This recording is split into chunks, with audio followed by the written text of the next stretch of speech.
नरेंद्र मोदी सोच समझकर कांग्रेस पर हमले बोल रहे हैं और कांग्रेस एक के बाद एक उनका जवाब देने के लिए मजबूर हो रही है। हालांकि कांग्रेस की दलील है कि मोदी उसके लिए चुनौती नहीं है, मगर फिर भी मोदी के बयान इतना मजबूर कर रहे हैं कि कांग्रेस के नेता जवाब देने को मजबूर हो रहे हैं।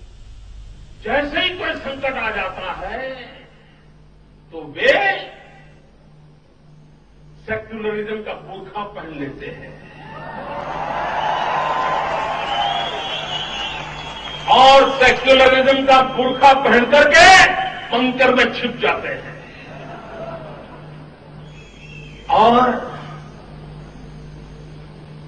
अभी गरीबी की बात मत करो, देश का सेक्युलरिज्म खतरे में है। अरे करप्शन की चर्चा मत करो, देश सेक्युलरिज्म खतरे में है। अभी महंगाई की चर्चा मत करो, सेक्युलरिज्म संकट में है। सांप्रदायिकता के नंगेपन से कहीं बेहतर है धर्मनिरपेक्षता का बुर्का। सांप्रदायिकता देश तोड़ता है, धर्मनिरपेक्षता देश को जोड़ता है। देश में विकास और दूसरे अहम मुद्दों को छोड़कर अब राजनीतिक दलों के बीच बहस धर्मनिरपेक्षता बनाम सांप्रदायिकता पर शुरू हो गई है। इस बहस की शुरुआत नरेंद्र मोदी की विवादास्पद इंटरव्यू से हुई और अब ये और आगे बढ़ गई। रविवार को मोदी ने कांग्रेस पर सीधा हमला किया तो पार्टी के नेता तिलमिला गए। अब तक जो कांग्रेस कहती थी कि नरेंद्र मोदी उनके लिए कोई चुनौती नहीं, अब वही कांग्रेस नरेंद्र मोदी के हर बयान के बाद बाकायदा प्रेस कॉन्फ्रेंस कर जवाब दे रही है। कोई भी व्यक्ति और खास तौर पे एक ऐसा व्यक्ति जिसको आप सब लोग इतना महत्वपूर्ण समझते हैं कि उसको पूरी स्पीच उसकी लाइव सारे चैनल्स दिखाएं, आप लोग सब समझते हैं, तो हम लोगों को उसके तथ्य लोगों तक उसके जवाब तो हम लोगों को देना चाहिए। पहले के मिजाज से बिल्कुल अलग नरेंद्र मोदी के ताजा बयान का जवाब देने के लिए कांग्रेस के नेताओं की झड़ी लग गई। शकील अहमद और शशि थरूर जैसे नेताओं ने तो फिर का भी सहारा लिया।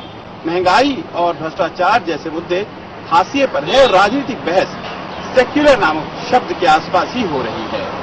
कहा जाने लगा है कि नरेंद्र मोदी भारतीय जनता पार्टी की मदद तो कर ही रहे हैं, प्रकारांतर से वे कांग्रेस के लिए भी मददगार साबित हो रहे हैं। मोदी के खिलाफ पार्टी लाइन तय होने के बाद पार्टी के दिग्गजों ने भी मोदी पर निशाना साधा है। भारतीय जनता पार्टी एक कंफ्यूज पार्टी है, उसको यही नहीं पता है कि उसका एजेंडा क्या है। कभी वो विकास की बात करते हैं, कभी वो कम्युनलिज्म की बात करते हैं, कम्युनल सोच के साथ आगे बढ़ते हैं। जिन्हें ये कुत्ते के बच्चे के रूप में परिभाषित करते हैं, आपने उसका तर्जुमा पपी किया कि उसको इन सांप्रदायिकता के पहियों के नीचे कुचला और रौंदा जाए।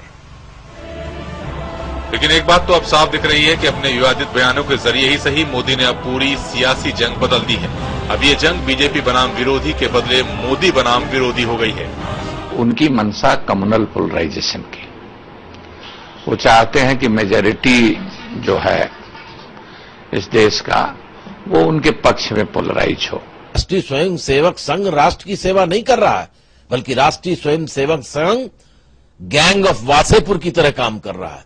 लूट हत्या के लिए लोगों को प्रोत्साहित करना, धार्मिक आधार पर लोगों के बीच में वैमनस्य पैदा करके देश की एकता और अखंडता को तोड़ना, और उसी का काम मोदी जी कर रहे हैं। खुद बीजेपी में अब हालत यह है कि अब नमो नमो हो रहा है और उनका ही बयान दोहराया जा रहा है। तो जब भी इनकी गाड़ी का पहिया फंसता है भ्रष्टाचार की दलदल में और मूल्यों की वृद्धि पर, तो वो सांप्रदायिक असंप्रदायिक के बुर्के के पीछे छुप जाते हैं। और यही बात नरेंद्र मोदी जी ने जो कल कही, वही बात जो है आज ये खुद प्रूव कर रहे हैं। तो कांग्रेस किसी बात का उत्तर नहीं देती है। 9.5 वर्षों में पूरी तरह से फेल कांग्रेस की सरकार हुई है। अब जब चुनाव में जाने का समय आ गया है तो सेक्युलरिज्म के बुर्के के पीछे कांग्रेस छिपने का प्रयास कर रही है। हालांकि मोदी ने विकास को लेकर यूपीए सरकार पर जो आरोप लगाए थे, उनका कांग्रेस के संचार प्रमुख ने आंकड़ों के साथ ही जवाब दिया। लेकिन कांग्रेस को सबसे ज्यादा तकलीफ बुरखे में मुंह छिपाने की बयान से हुई है। ये मोदी भी जानते हैं कि कहां पर हमला करने से कांग्रेस को तकलीफ होगी। यही कारण है कि आने वाले समय में मोदी इसी तरह के विवादों को ज्यादा हवा देंगे, ताकि अपने वोटों को ज्यादा से ज्यादा वे ध्रुवीकरण कर सके। इस समय दिल्ली से संजीव त्रिवेदी के साथ ब्यूरो रिपोर्ट।